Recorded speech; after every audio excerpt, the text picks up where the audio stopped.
Bismillah. Assalamualaikum warahmatullahi wabarakatuh. Pada kesempatan pagi hari ini saya akan mempresentasikan materi terkait kewajiban menuntut ilmu dalam Quran surat At-Taubah ayat 122. Adapun presentasi pagi hari ini untuk memenuhi tugas ujian tengah semester. Yang langsung saja pembahasan pertama terkait gambaran umum tentang surat At-Taubah ayat 122. Bahwasanya surat At-Taubah yang merupakan surat ke-9 dalam Al-Quran terdiri dari 129 ayat dan dikenal sebagai surat Madaniyah. Diberi nama At-Taubah yang berarti pengampunan karena seringnya kata ini muncul, dan juga baro'ah yang berarti berlepas diri sebagai pernyataan pemutusan hubungan dengan kaum musyrikin. Surat ini juga tidak dimulai dengan basmalah yang menandakan pernyataan perang terhadap musyrikin.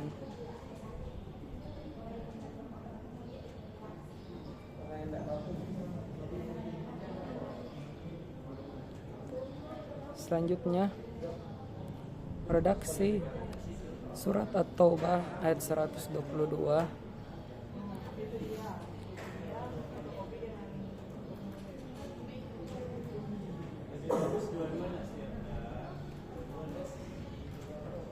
Allah Subhanahu wa taala berfirman, A'udzubillahi minasyaitonirrajim. Bismillahirrahmanirrahim.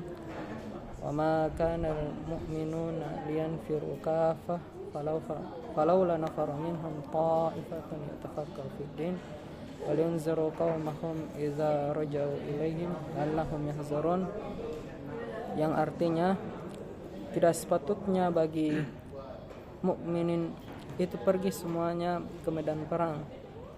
Mengapa tidak pergi dari tiap-tiap golongan di antara mereka beberapa orang untuk memperdalam pengetahuan mereka tentang agama dan memberi peringatan kepada kaumnya setelah kembali.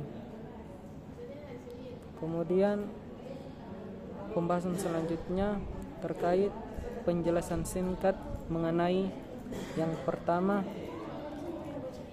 tidak semuanya harus ke medan perang.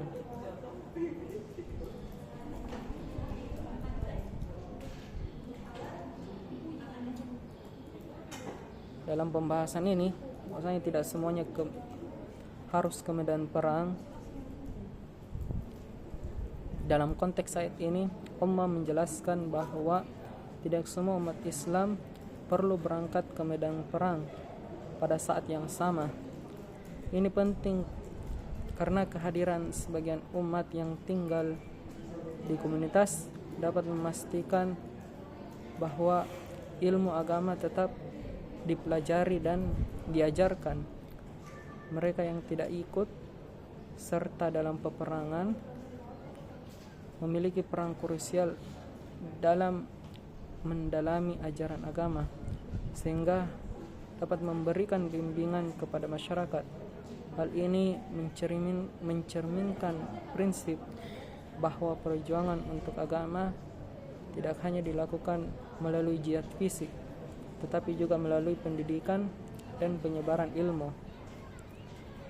Yang kedua,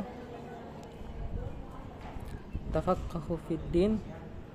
Bahwasanya dalam konsep tafaqquh fid-din menekankan pentingnya mendalami ilmu agama.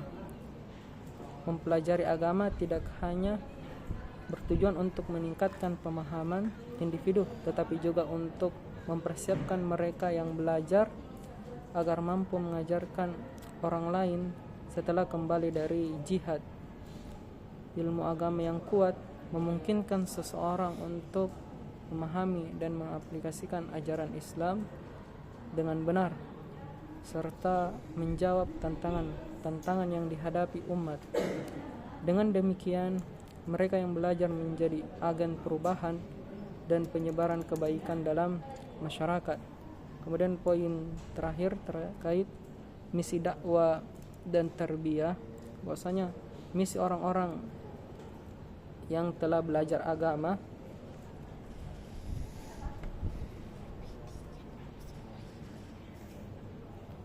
adalah untuk memberi peringatan dan bimbingan kepada kaumnya.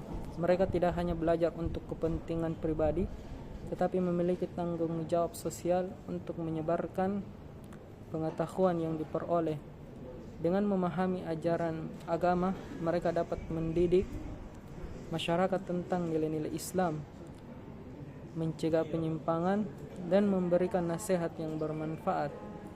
Misi ini menciptakan sebuah jaringan pembelajaran dan pengajaran yang berkelanjutan dalam masyarakat, memastikan bahwa ajaran Islam dipahami dan diimplementasikan dengan baik.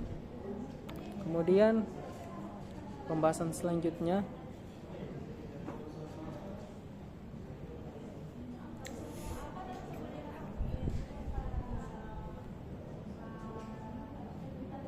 kandungan surat At-Taubah ayat 122. Ada beberapa kandungan terkait surat At-Taubah ini. Yang pertama, tidak semua muslim pergi ke medan perang.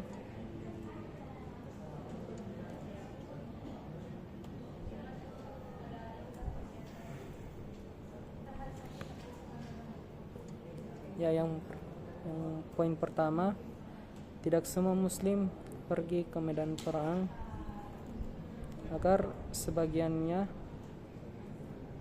dapat mempelajari ilmu agama. Yang kedua, kandungan kedua, mempelajari ilmu agama penting untuk mengajarkan kepada orang lain. Kemudian poin terakhir, bahwasanya ilmu agama harus disebarkan untuk maslahat banyak orang.